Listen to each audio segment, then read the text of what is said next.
Hello students. Turning point technical classes के YouTube channel पर आपका फिर से एक बार स्वागत है। आज के इस लेक्चर में हम कवर अप करेंगे rainfall measurement from rain gauge.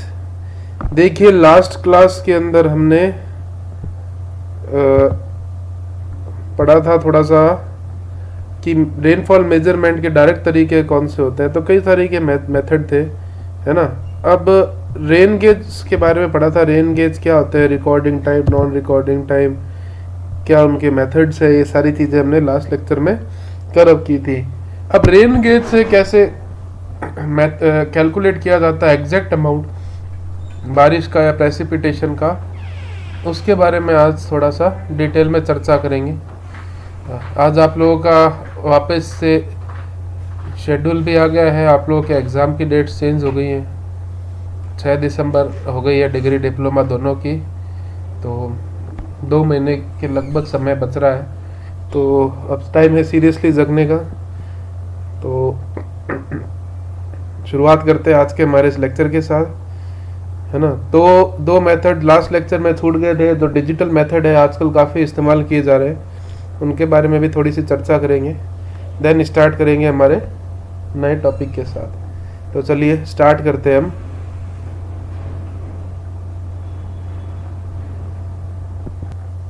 तो पहला आता है हमारा इंस्ट्रूमेंट डिजिटल टेलीमीटरिंग इंस्ट्रूमेंट या टेलीमीटरिंग रेन गेज।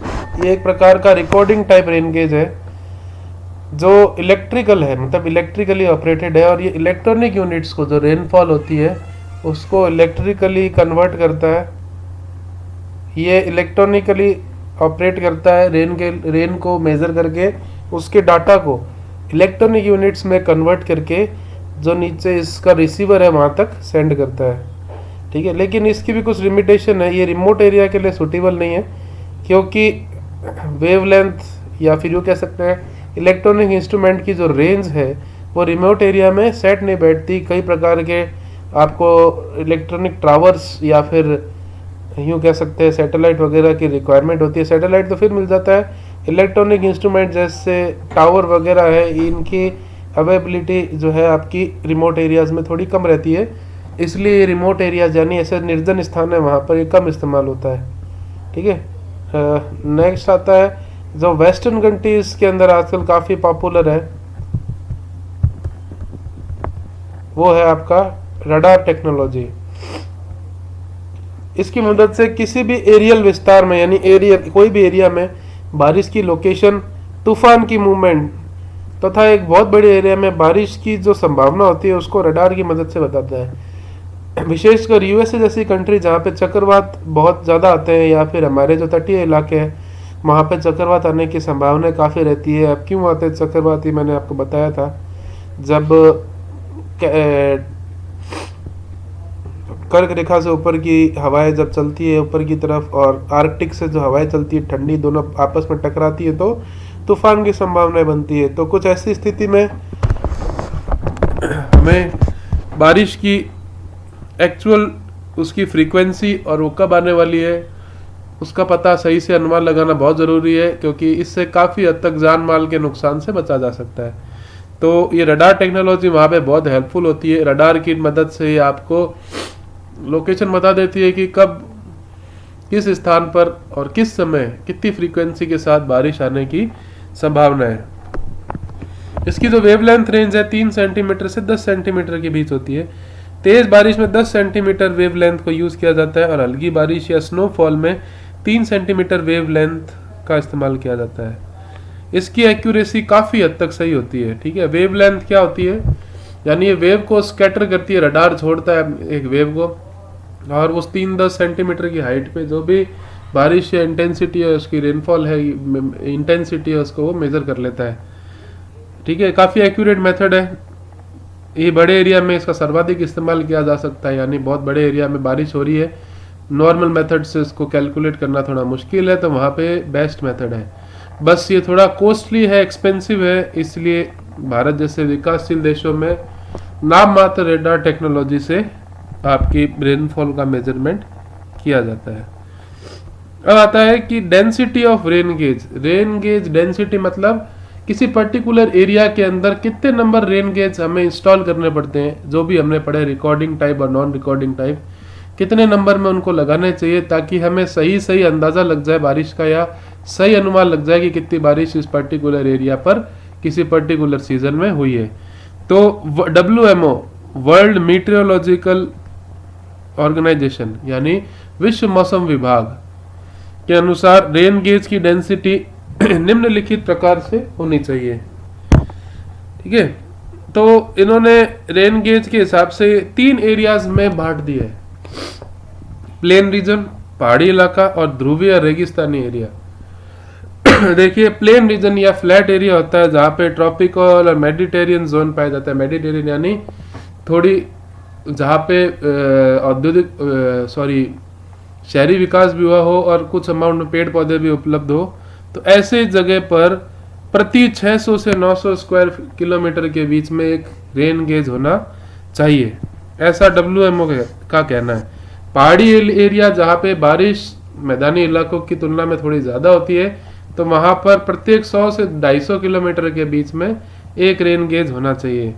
ध्रुवीय और रेगिस्तानी क्षेत्र, ध्रुवीय यानी जितने भी पोल्स होते हैं, चाहे वो नॉर्थ पोल हो चाहे साउथ पोल हो, वहाँ पर बारिश कम होती है, ठंडे इलाके होते हैं। और साथ ही रेगिस्तानी क्षेत्र जहाँ पे प्रेशर डिफरेंस इतना क्रिएट नहीं हो पाता और वहाँ पे बारिश अगर अदर क्षेत्र के मुकाबले कम होती है, तो वहाँ पर छोटे इंटरवल पर रेन गेज लगाना इतना फ्रूटफुल नहीं रहता, महंगा सौदा है।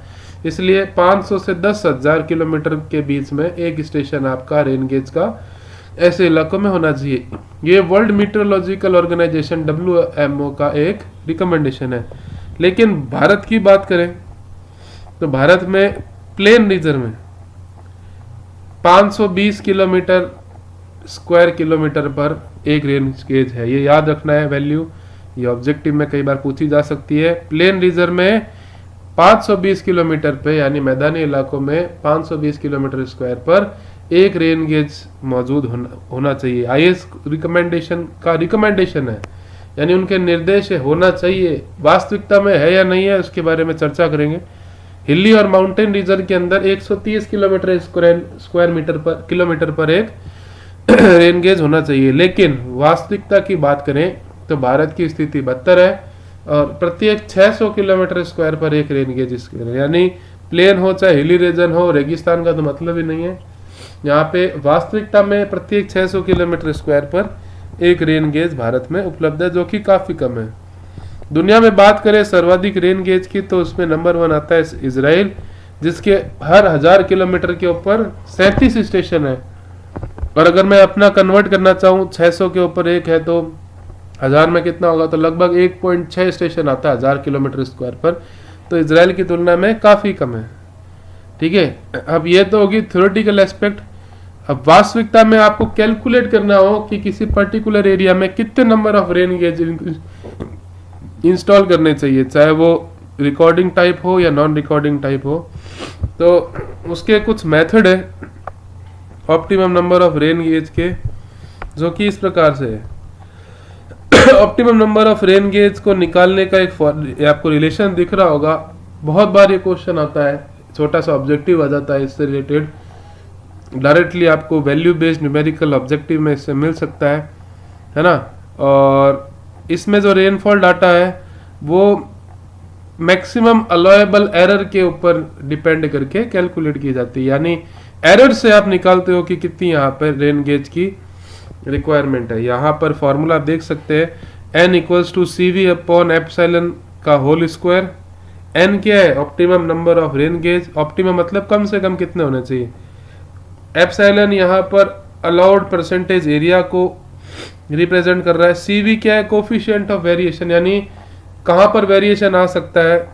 उसका फॉर्मूला होता है σ/x' × 100। यहाँ पर x' क्या है, मीन है किसका, अलग अलग जगहों पर रेनफॉल डाटा के अंदर जो वेरिएशन आएगा उसकी अगर मीन वैल्यू निकाले तो वो x' से रिप्रेजेंट होता है। ठीक है, मान लीजिए 10 स्टेशन है, पहले स्टेशन पे 10 सेंटीमीटर बारिश हुई, दूसरे पे 5 हुई, तीसरे पे 4 हुई, छठे पे 16 हुई। इस तरीके से सबको जोड़ करके टोटल नंबर ऑफ स्टेशन से डिवाइड करेंगे तो आपके पास एक मीन वैल्यू आ जाएगी, और इस मीन वैल्यू से आप कोफिशिएंट ऑफ वेरिएशन निकाल सकते हो, जो कि आपके सामने है। जब आपको किसी भी पर्टिकुलर स्थान के अंदर वेरिएशन निकालना हो तो उस जगह की प्रेसिपिटेशन या बारिश की वैल्यू और मीन वैल्यू के डिफरेंस के स्क्वायर को total number of rain gauge -1 से डिवाइड करके उसका स्क्वायर रूट करेंगे, तो आपको कोफिशिएंट ऑफ वेरिएशन का एक फैक्टर सिग्मा आ जाएगा, ठीक है ना। और अगर आपको सीवी पता है तो आप नीचे दिए गए फॉर्मूले CV upon under root N से भी परसेंटेज एरर अलाउंस को कैलकुलेट कर सकते हैं, ठीक है ना। ज़्यादातर आपको ध्यान ऊपर वाला फॉर्मूला रखना है, कैसे इनकी सारी वैल्यूज दे देते हैं, कोफिशिएंट ऑफ वेरिएशन दे दिया जाता है, अलाउएबल परसेंटेज एरिया दे दिया जाता है, तो आपको सीधा सीधा ऑप्टिमम नंबर ऑफ निकालना होता है। सामान्यतः कोफिशिएंट ऑफ वेरिएशन की वैल्यू 30 होती है, लेकिन इसकी रेंज 15 से 70 के बीच में हो सकती है, यानी कोफिशिएंट ऑफ वेरिएशन की वैल्यूज आपको थोड़ी सी याद रखनी है। अब आपको कैलकुलेट करना है कैलकुलेशन ऑफ एवरेज रेनफॉल। अभी तक हमने कैलकुलेट किया था मेजरमेंट करते किससे हैं, अब उसकी मात्रा कैलकुलेट कर रहे हैं कि एक पर्टिकुलर जगह पर एवरेज रेनफॉल कितना होता है।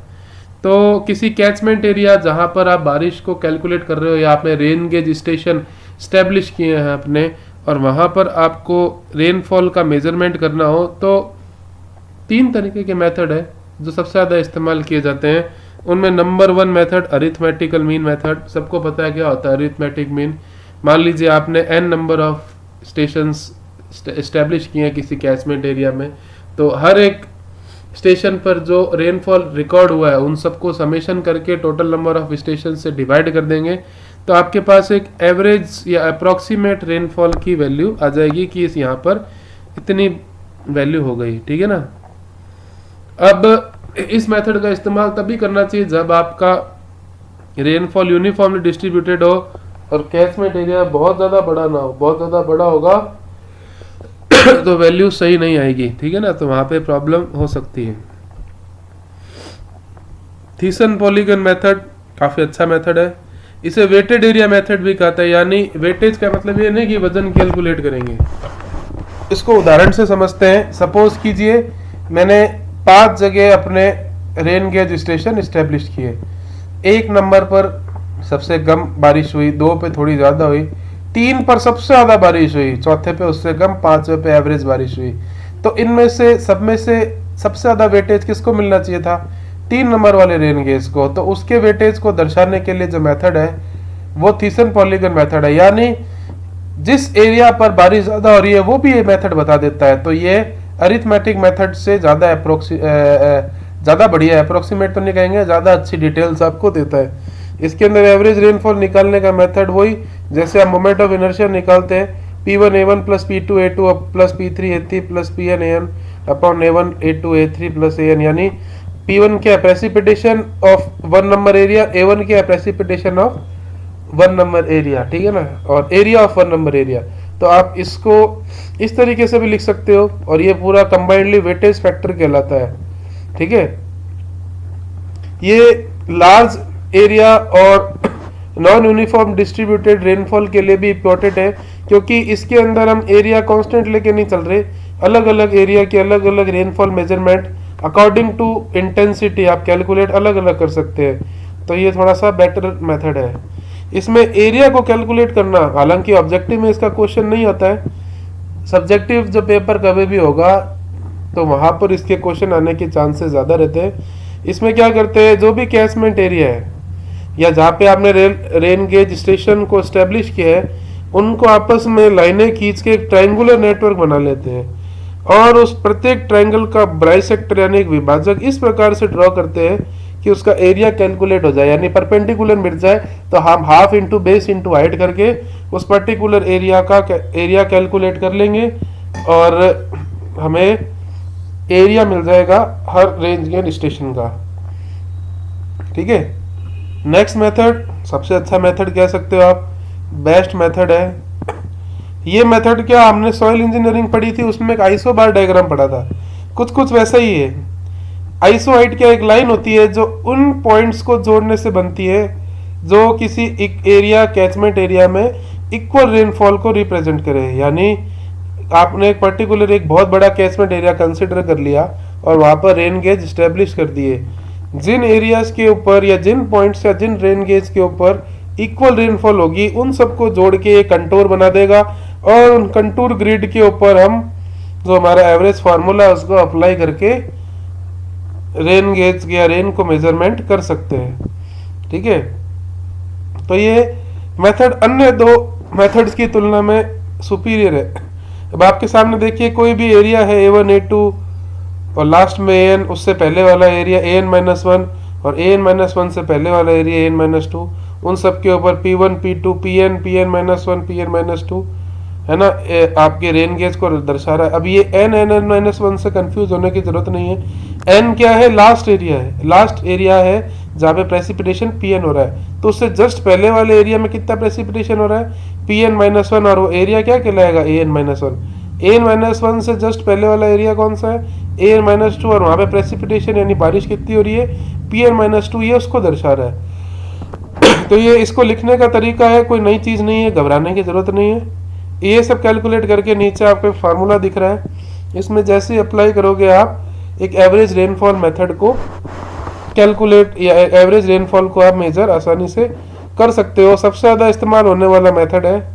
ठीक है, और इसमें सबसे बड़ी खासियत क्या है? इसमें नंबर ऑफ रेन स्टेशंस ज़्यादा होते हैं और अलग अलग रेनफॉल इंटेंसिटी पे आइसो हाइट का पैटर्न भी चेंज हो जाता है, तो आपको रेनफॉल का जो वेरिएशन है वो बहुत अच्छे से इस मेथड में दिखाई देता है ना। पैटर्न चेंज होती है, पता कर सकते हो कि यहाँ पे पर्टिकुलर अदर स्टेशंस के रिस्पेक्ट में ज़्यादा बारिश हुई है या कम बारिश हुई है।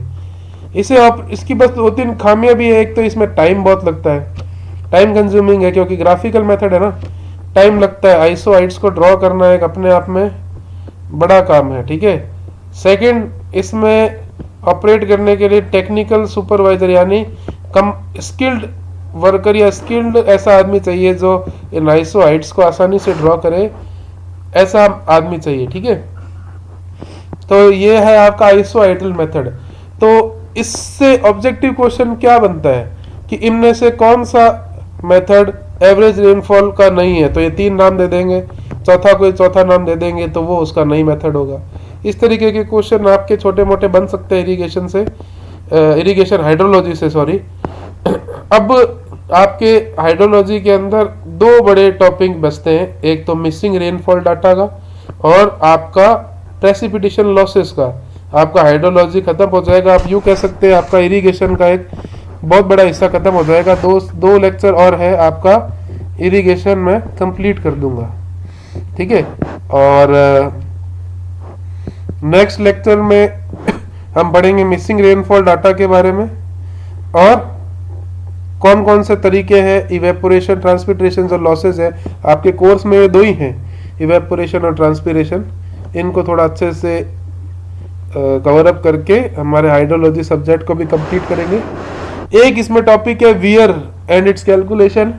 देखिए, ऑब्जेक्टिव के पॉइंट ऑफ व्यू से ज़्यादा इंपॉर्टेंट नहीं है, सब्जेक्टिव के पॉइंट ऑफ व्यू से, क्योंकि उसकी फॉर्मूला एक लाइन का है, तो उसको स्किप करना ही ठीक रहेगा। जितना पढ़ा है उतना सफिशिएंट है, अच्छे से याद कीजिए। अब अपनी पढ़ाई को ज़्यादा ज़ोर से स्टार्ट कीजिए। हमारे पास 2 महीने ही बचे हैं। ठीक है, अभी कोरोना के कारण कब कोचिंग स्टार्ट होती है पता नहीं, लेकिन हमारे पास एक ज़रिया है ऑनलाइन का, और जो भी बढ़िया से बढ़िया तरीका है, जिस तरीके से हम हमारा कोर्स कवर अप कर सकते हैं, करने की कोशिश करते हैं। ठीक है, तो चलिए मिलते हैं नेक्स्ट लेक्चर में। तब तक के लिए मैं रोहित व्यास साइनिंग ऑफ। जय हिंद।